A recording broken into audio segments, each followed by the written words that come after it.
So I just want to welcome everyone to Mykie Chats, which is it's a new show that I'm going to have on here in IG Live, where it's a bi-monthly show where I interview some of my favorite community change makers, amazing people about their lives and the work that they contribute to this world. Okay. So our first guest, the premiere, is Jennifer Naqvi. Did I say your last name right? Yes, that's correct. Naqvi. Naqvi. All right. Jennifer Naqvi of Oh So Good Organics. Jennifer Naqvi is the owner of Oh So Good Organics, an organic herb and botanical apothecary specializing in handcrafted and small batch skincare as well as candles. Yes. So I saw a quote on your website and I really loved what you were saying, that you founded Oh So Good Organics because you wanted to create modern, organic, and eco conversations through the handcrafted products that you make and the sustainable materials that you use. So let's get into the interview. That is my guest. And go ahead and follow her, do your thing. All right, Jennifer. Yes. So, just a little backstory for everyone. I met Jennifer a few years ago at the Nomad Yard, RIP Nomad Yard. It was a special place. And I went to her workshop. You had like a workshop at your friend's place in Brooklyn, like a store. Yes, like an herbal workshop. Creative Yes. Yes, in Washington, D.C. Yes. And it was such a beautiful experience. It was my first time really playing with herbs and stuff. And it's so funny that now I'm going to school, not just for nutrition, but for herbal medicine. So like just some of those memories have incited this passion into herbalism and learning how to incorporate it, not just in my life, but to help others incorporate it in theirs as well. So, shout out to you and thank you so much for the inspiration. So the first thing I wanted to ask you was just to tell us about your journey into like herbals and botanicals. Like, how did that start for you? Well, I think the initial inquiry and the initial spark was when I was stationed over in Okinawa. I'm prior Air Force. I come from an Air Force family, my mother, my father. Interesting full circle. So just side note, my parents met at Okinawa. The air base. I was conceived there. So it's very interesting that, 18 years later, I go in and my first duty station is also Okinawa. So I always wondered if there was something like, I don't know, something spiritually, genetically calling me home.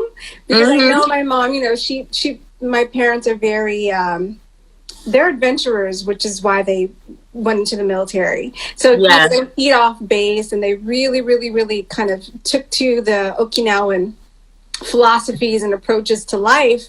And I don't know, I wonder if I got some of that in vitro. I'm not sure. Oh, you probably did. Yeah, when I showed up there, when I got stationed there, it felt so comfortable and normal. It just felt like this blanket. I felt like an honorary, I don't want to speak out of turn, but I just felt like, I don't know, like it was my home. And then I remember, I was an engineer, I was a mechanical engineer on aircraft. And so, part of our training is to be very observant and analytical. And I wanted to know more about the culture. So, because, you can only read so much. And then I would go off base and the island's not that big. You can drive around the perimeter, within a day.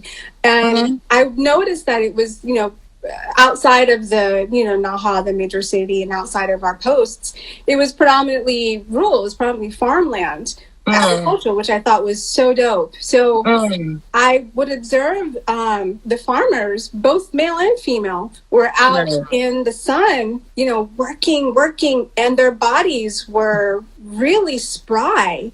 And later I found out, most of the farmers, it's a family legacy. They pass it down from the family. And that's how they make their living throughout their entire lifespan. And so I found out that a lot of the farmers, you know, are in their 60s, 70s, sometimes their 80s. And I'm like, what is going on here? What are they eating? You know, what are they putting on their, because their skin looked amazing. So I later researched and I found out that Okinawans have the longest lifespan on the planet. Oh, wow. So I was like, oh, I have to research this a little bit more. So Yeah. a combination of, you know, fresh food, lots of, you know, aquatic life, fish oil, and then I also learned about their approach, their philosophical and emotional and spiritual approach to everyday living. Was very different here than we do in the West. And their skincare is also really steeped in quote unquote Eastern, you know, herbalism. So a mix of Japanese, Chinese, local herbs and botanicals. If you look at a lot of the skincare ingredients in, you know, South Korea and Japan and Okinawa, it looks like an herbalist's formulation. So it was so interesting. And I was like, and I noticed that they took, the formulators took a tiered approach to their formulation. So addressing underlying issues. So it was like a 3-tiered approach. So for instance, if you had a beard, it wasn't just the hair follicles that they wanted to address. It was also the skin underneath. It was the pores, the hair fibers themselves, and then also what are you trying to achieve? What are your requirements?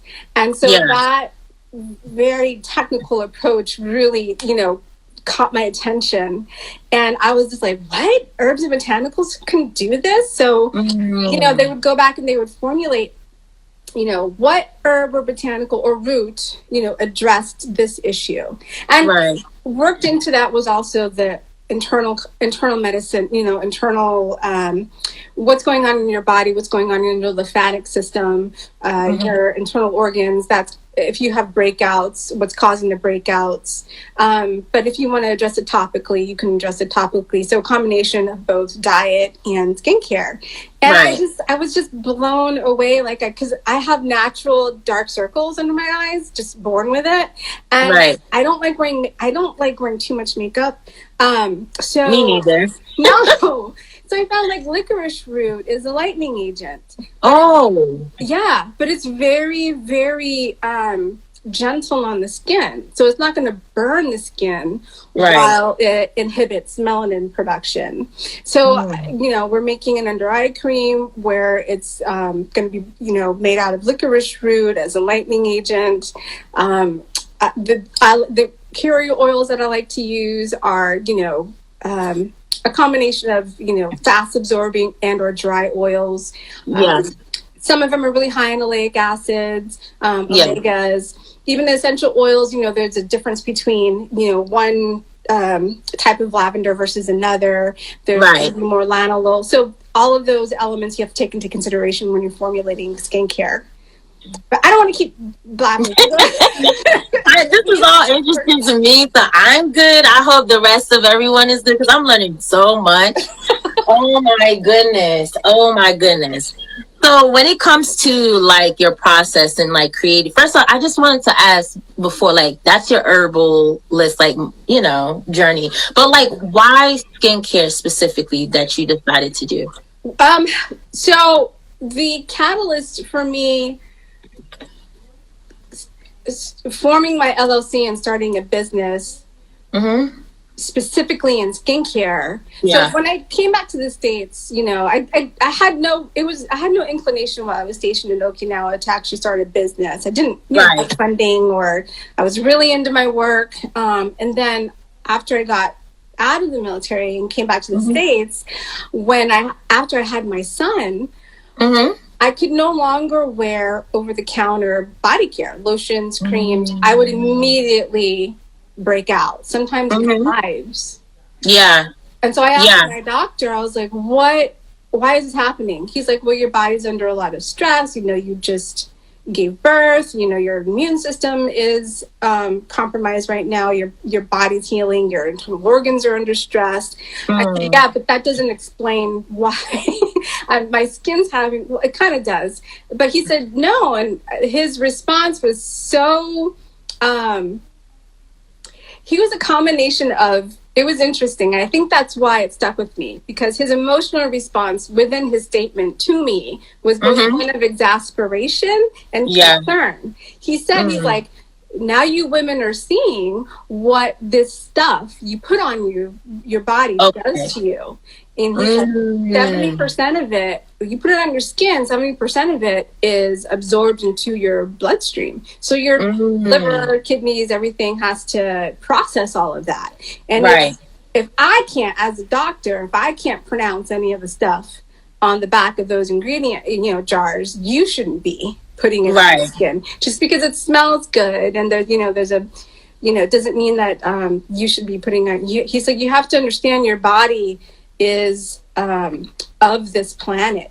It is of this earth. It wasn't, until the advent of the Industrial Revolution that, we started, petrochemicals, byproducts of the, petroleum industry. Would make the package look pretty and put, scent in it. But you shouldn't be putting it on your body. Your body doesn't know what to do with it. Yeah, that's real.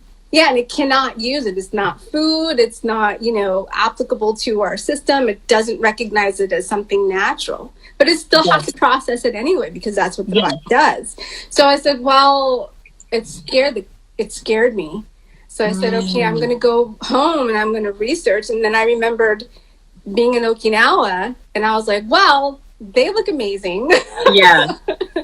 What are they doing? My friends looked amazing, because they would. I would hound them. Because the relations between Okinawans and Americans was a little strained because of what happened so many decades ago. But I was like, I'm a new generation. Can I hang out with you and learn from you? Yes. And just teach me. And so I remembered some of the formulations that they were gracious enough to teach me.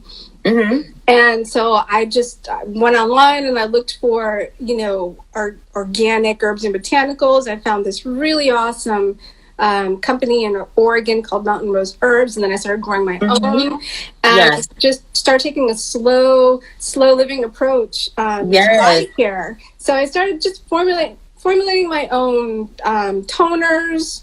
My skin does really well with toners because I have combination skin. Under eye cream, because the women in my family, we get very early on, like in our 30s, and then but my cheeks get really dried out, and so does this area. So and then up here is really oily. So I had to formulate soap and toner and creams and lotions for all of those areas of my skin. And so, of course, being a nerd engineer, I had to like give my creations out to beta testers. AKA friends, willing to try stuff for me. And so I was looking for feedback, and then they were gracious, and I noticed a buying pattern. They would purchase every 15 to 30 days, and then they were I was receiving requests to bring more products to market. So I said, oh, well, maybe I can really make something out of this. That's when I started my LLC and just went full on, and went back to school and learned how to run a business and learned more about formulation and aromatherapy and essential oils. And I started branching out and networking with local farmers, local growers, which brings me to these lovely specimens. Ooh, that looks so gorgeous. Yeah, we've got jewelweed, we've got 2 varieties of peppermint, yarrow, lemon balm. It smells amazing. I feel like I can smell it through the phone. Oh my God. And then we also have lavender.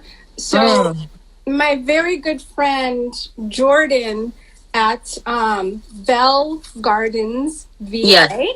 If you go to that Instagram handle, we're collaborating where he grows. He's an eco gardener. He has a background in horticulture, and his family owns the land, and they're like stewards of the land. Hi, Jordan. Oh, Jordan's online. Hi, Jordan. Hi, Jordan. Yeah, Jordan's amazing. He's so much fun to work with. So I incorporate a lot of the organically grown, no pesticides, wild crafted, biodynamically grown herbs and botanicals that he grows on his family's property. Yes. And I love it. Like, we put it in our bath bombs, whole lavender stock here. Love it. We've got calendula. I love calendula. It's such a nice anti-inflammatory. We've got chamomile. So, like, even in our bath bombs, you're getting not only the magnesium from the Epsom salt, but then you're also getting a botanical soak as well. So, like, really, really good for your skin. And then, like, even with our body butter, I love our body butter because along with the shea, the raw, unrefined organic shea, so it's not refined. So it keeps all the healing properties. It's even got like an SPF of 6. So what we'll do is I'll take pumpkin seed oil, organic pumpkin seed oil, and I'll do, a classic carrier oil and herb and botanical infusion in a hot carry jar for 3 weeks. And then I'll incorporate that into the shea butter, and then we'll whip it until it's like a really nice kind of frothy, so that way it spreads really easy. And then I'll use like natural and organic essential oils to scent it, and it goes on so smooth. So I love, especially during the winter. Yes. Yeah. Yes.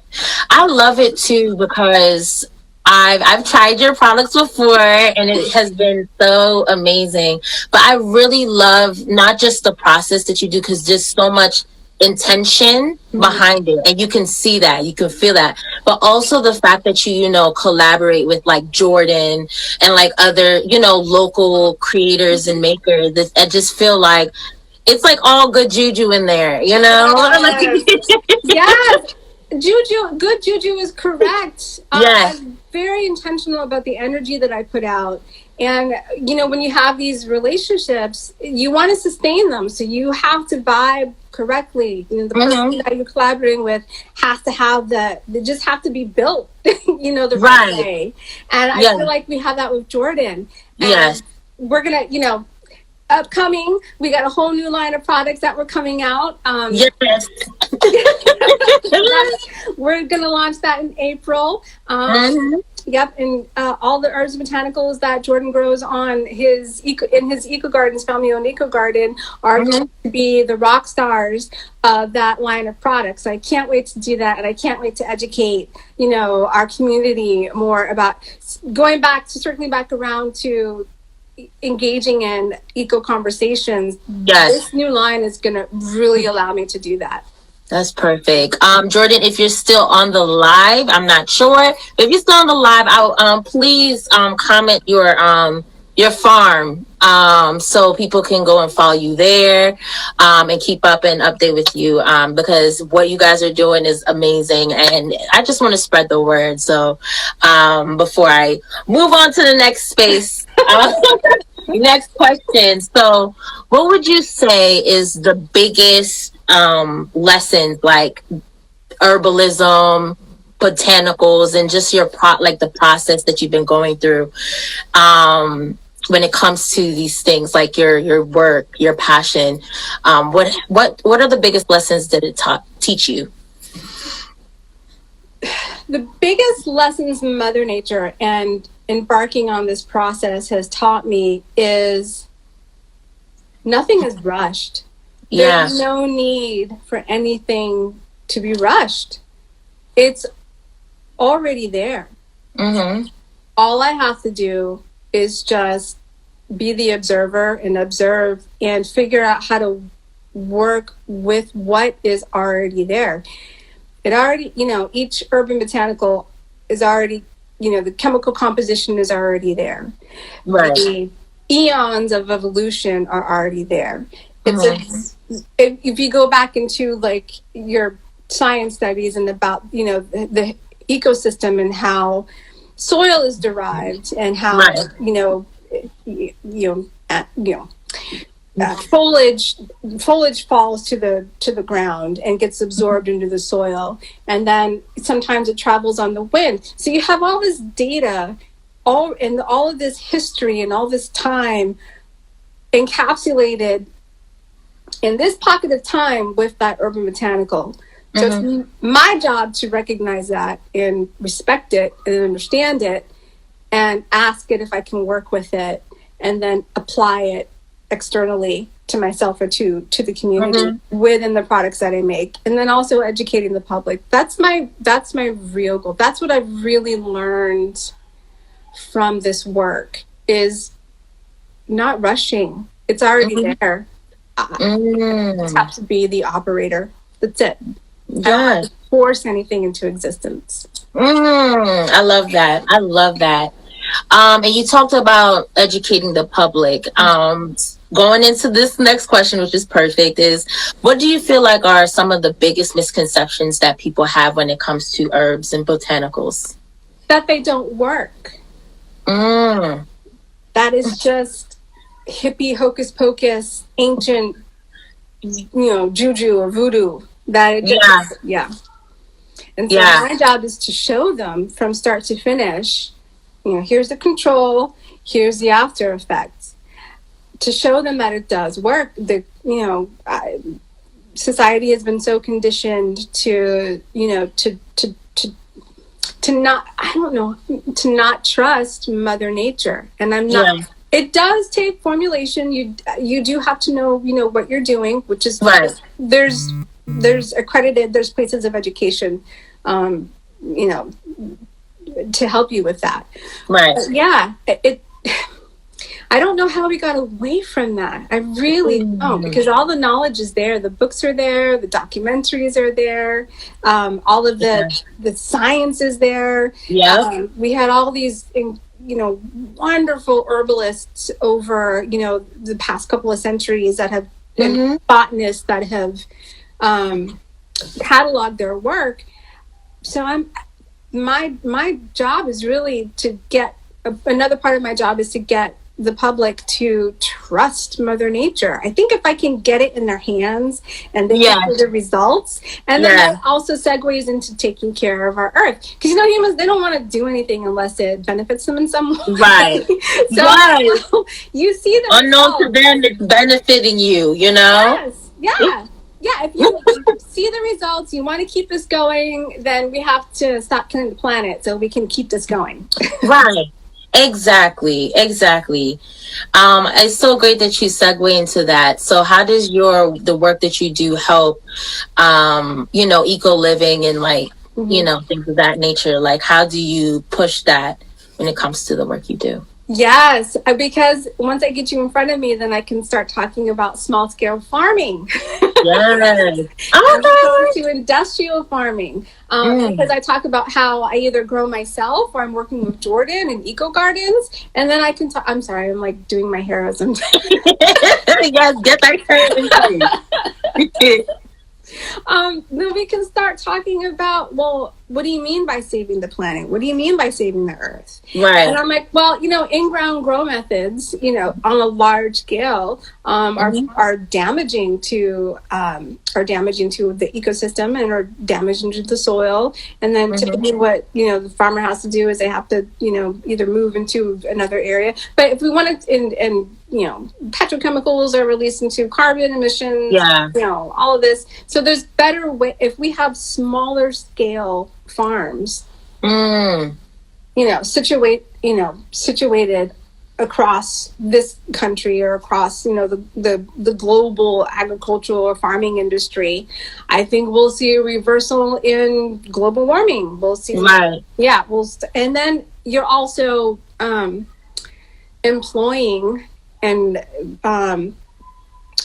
putting back into the agricultural industry. So now you've got generations of agriculturalists again. So again, getting back to trusting the earth, getting back to working with the earth, getting back to trusted sources of distribution with your produce.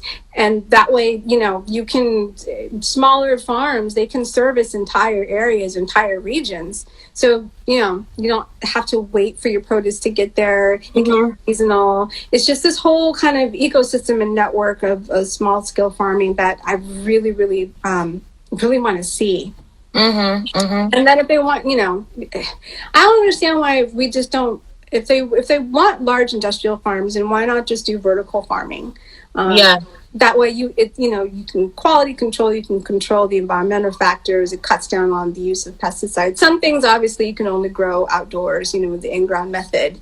But why don't we just evolve and revolutionize the agricultural industry and just go to small scale farming? Yeah, I feel like what I'm just listening to you talk to when it comes to like small scale farming and things of that nature, I just feel like it's also reminding me of like what our ancestors, like, and I mean everybody, like human, like have been doing. Like it was good, you know what I mean? It was fine for us to have smaller farms and being able to sustain like a smaller area, eating locally because we didn't have cars back then, you know, or any type of transportation. And now we do have the technology to even have some of these things be a lot better and more advanced, you know, but it's also just like kind of going back to some of the old practices, even like the teaching of like eco living and herbalism and all these things. I kind of really do enjoy seeing a shift in culture.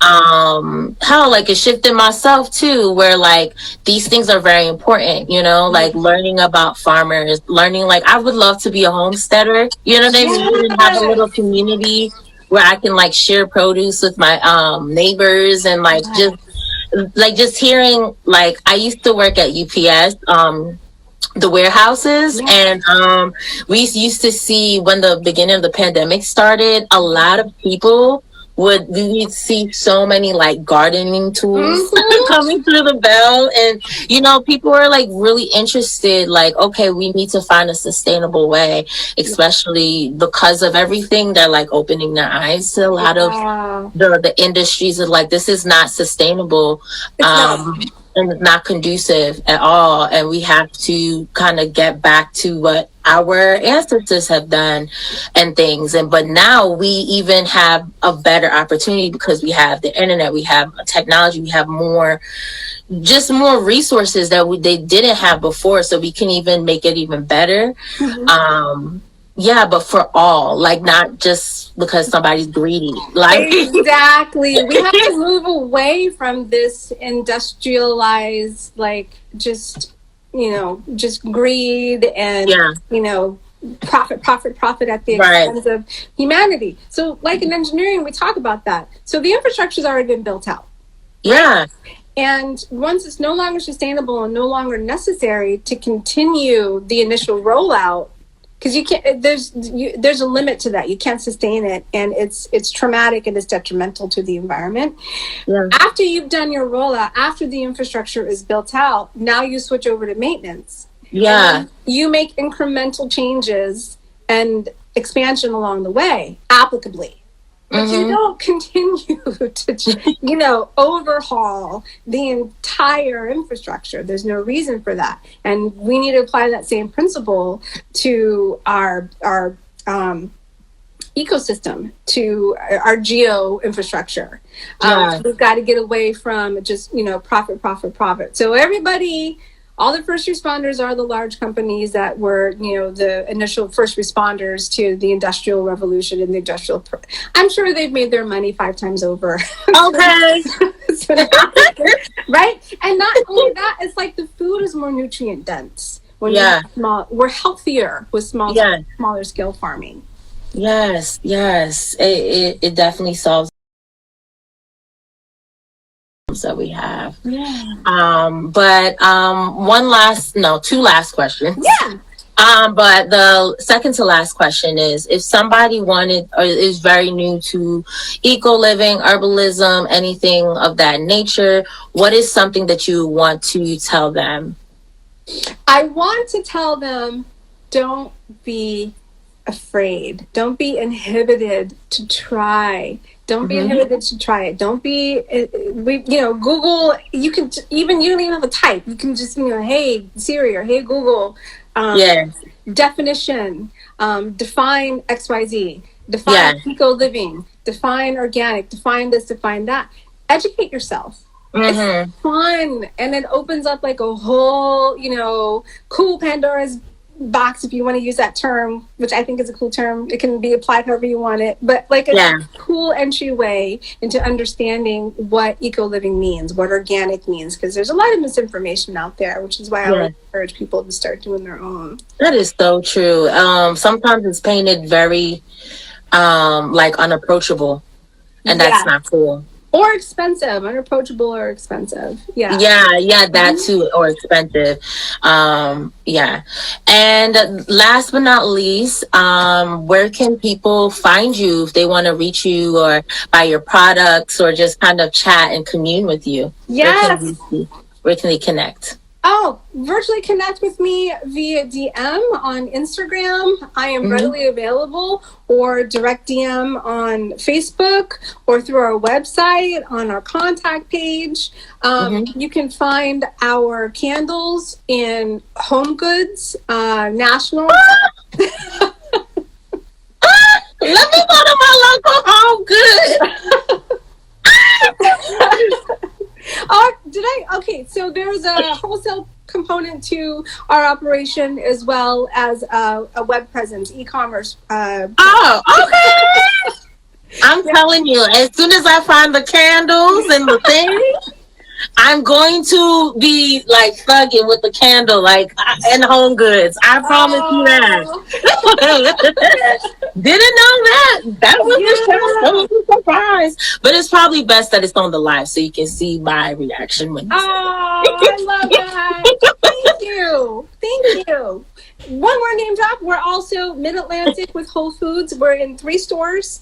And we're getting ready to expand a little bit more. So, along with our April launch with our new products, we're also expanding our distribution channels because we're getting new and improved and industrial equipment. So we're going to take on a lot more buyers. Yeah. Oh my goodness. All part of that expanding and touching more people and coming up with, on the back of our packaging, we're going to have like tids and bits of like information, like ecological, information. Beautiful. Oh, that's amazing. Oh, yes. On the way up. Yes. To expand and educate and, with good intentions and all that. Everybody gets to experience your good juju. I'm so happy for you and everything. Thank you. Thank you for this opportunity. I love you. We connected way back. Oh my God. It's been way back. I don't remember the years because I don't remember what I ate yesterday. I just remember you. I remember your energy. I remember you always, just your whole like vibe and your whole being. You just take your time to talk. You take your time to engage. I can tell you take your, even with you're quick to observe, but you just take your time to just like give it back out. So really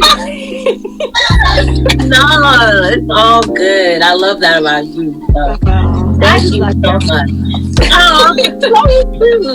But thank you so much for being my first guest. Like I'm so grateful for you. Thank you for supporting me. I really appreciate you so much. And this was great. This was beautiful. But yes, everyone, thank you so much for the first premiere show of Mykie Chats. And be on the lookout for the next show in April. I was like, wait, but thank you so much, Jennifer. This was a pleasure. I love this conversation, and I'll talk to you soon. Thank you. All right, bye, everybody.